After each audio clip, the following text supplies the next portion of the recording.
Monsieur le Premier ministre, pourquoi n'avez-vous pas protégé les élèves de l'école Notre-Dame de Bétharram, victimes de violences pédocriminelles? 112 d'entre eux ont déjà déposé plainte pour dénoncer les agressions sexuelles, les violences physiques et les viols dont ils ont été victimes au sein de cet établissement privé catholique béarnais par au moins 14 agresseurs des années 50 au début des années 2010. Père d'élèves scolarisés dans l'établissement, époux d'une professeure de Bétharram, président du conseil départemental, 20 ans député de la circonscription, ancien ministre de l'Éducation nationale, saisi à de multiples reprises de ces violences, vous avez toujours affirmé n'avoir rien su, rien vu, rien entendu. La chronologie reconstituée par Mediapart, Le Monde et la presse locale vous contredit pourtant entièrement.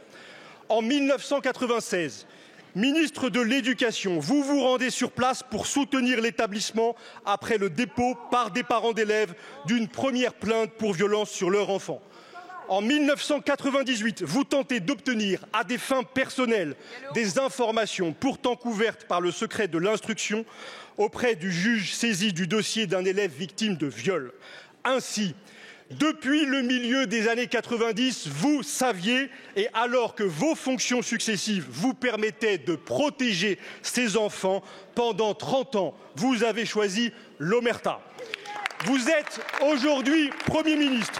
Comment expliquez-vous votre conduite aux Français? Avez-vous depuis reçu d'autres alertes? Voulez-vous l'impunité de cet établissement financé sur fonds publics? Les anciens élèves de Notre-Dame de Bétharram que vous avez jusqu'ici choisi d'ignorer, les millions de victimes d'abus sexuels et tous les parents d'élèves de France attendent votre réponse.